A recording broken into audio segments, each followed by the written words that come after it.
Hello, everybody, and welcome back. The far left in this country has gone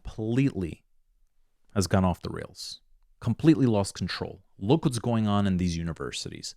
They are praising Hamas and they are demonizing Israel.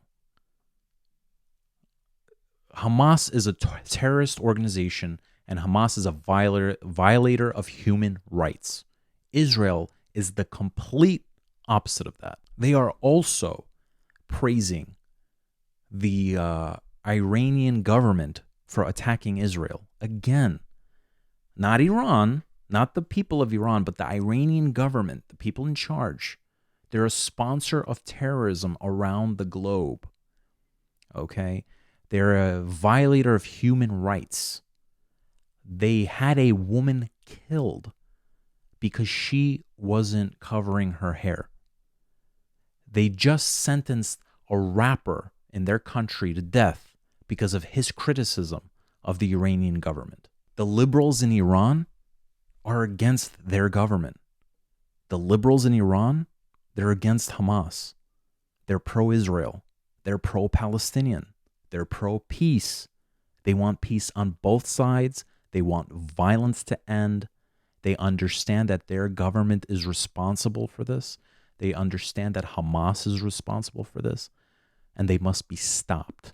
Here's a video of two different Iranian women spreading their message for peace. Hi, Iranian woman here. It's become very apparent that you haven't been listening to anything that we've had to say for the past 2 years. But I was wondering if you could just lend me a few minutes of your time in this ungodly hour to hear us now. We've had to watch over the past 24 hours people clambering onto the internet to exclaim that Iran has the right to defend itself. In what capacity have you distorted the story to make the Islamic Republic the victim? That's I think what we're most curious about. When we were screaming for the past 2 years that they were lynching us, where were you? When we were screaming that they were killing Iranian women for not wearing a hijab, where were you? When they were lynching Iranian men from cranes for protesting, where were you? When we were explaining that this is a terrorist occupying force, where were you? But all of a sudden, everyone's graduated from Instagram School of Law to say that this is a violation of international law and Iran has the right to defend itself. First of all, you're not talking about Iran, you're talking about the Islamic Republic. What the Islamic Republic does is not a reflection of the Iranian people. We've been clear about what we want, which is peace. Second of all, you may have discovered the Middle East yesterday, but the Middle East didn't start existing yesterday. If you want to talk about an act of war, just a few days ago, a federal court determined that the attacks on Israeli embassies and Jewish centers in Argentina were conducted by the Islamic Republic and Hezbollah. That was in the 90s. Was that an act of war? How about the terror proxies that the Islamic Republic has created to foster regional instability? What did you think that they were there for? What did you think Hezbollah was there for? Hamas, Houthis, the militia groups in Iraq and Syria. Did you think that they were there to instigate a system of public schooling, education, to feed the poor, house the unhoused? What did you think that they were there for? Is that an act of war? Was October 7th an act of war? Are the rockets that Hezbollah fires into northern Israel on a near daily basis an act of war?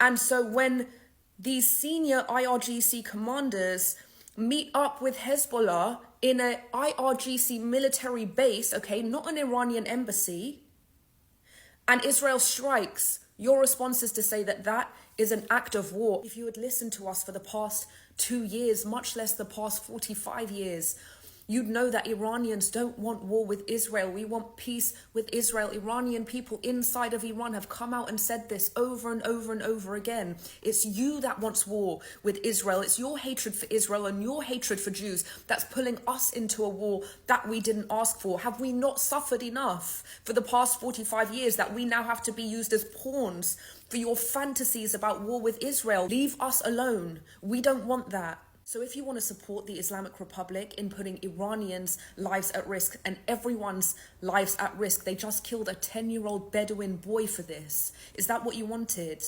Then just come out and say that with your whole chest. Say you support the Islamic Republic in their continued aggressions that put everybody's lives at risk. But don't say Iran. For 2 years, we asked you to come out and say free Iran, and now you want to speak up to put our lives at risk and say go to war, Iran. You are no friend to the Iranian people for that. درود به همه هموطنای ایرانی‌ام. Through this video, I aim to provide some clarity on the situation in Palestine and Israel, without expressing my personal opinion, and shed light on its connection to Iran and the movement that has taken place in our country. In order to better understand the ongoing conflict between these nations, it is important to first delve into the history and facts before forming judgments. This war that we witness today has been ongoing for over a century, starting from October 1973 until the present day. According to the United Nations report, from 2008 until the beginning of the current Israeli-Palestinian war, over 6,400 Palestinians and Israelis have lost their lives.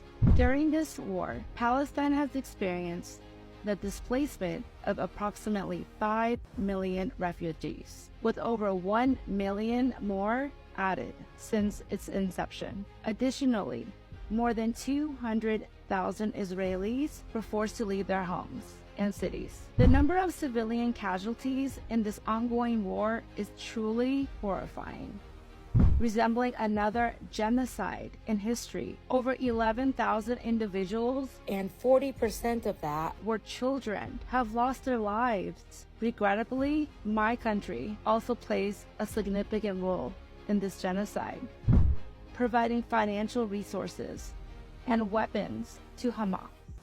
Therefore, we must be the voice of those who have fallen victim to the dictatorship and extremism of these governments. War is condemned from every perspective. In our past movements, we advocated for women's freedom. But now, the plight of the Palestinian people, including their women and their freedom, seems to be of little importance to the world. I wholeheartedly condemn the attacks by the terrorist group Hamas, and I stand by the victims who have lost their lives in Israel. My heart goes out to the victims anxiously waiting the release of their loved ones. According to the Washington Post, individuals from 24 different countries have been killed, gone missing, or been captured in Hamas's attack on Israel. The silence of us, Iranians, in the face of this oppression, fueled by our anger and hatred towards Hezbollah and Hamas, and the financial aid provided by the Islamic Republic, which is the right of our people, is no longer acceptable. Every day, we witness images, horrible images, of babies and mothers perishing under the rubble due to the missile attacks from both the ground and air, just as our own youth lost their lives on the streets a year ago. Therefore, as Iranians, let us distinguish between the oppressed people and the government and the system of the country, and let us be their voice to put an end to this genocide.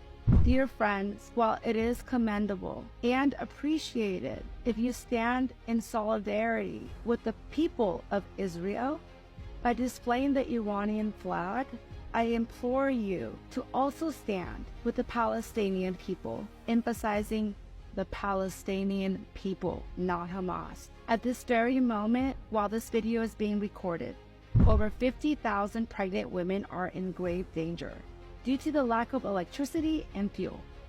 Hospitals are under constant rocket attacks as Hamas utilizes them as defensive shields.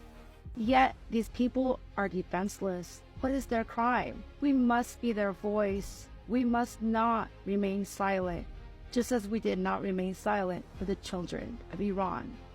The international community is aware of the situation in Iran.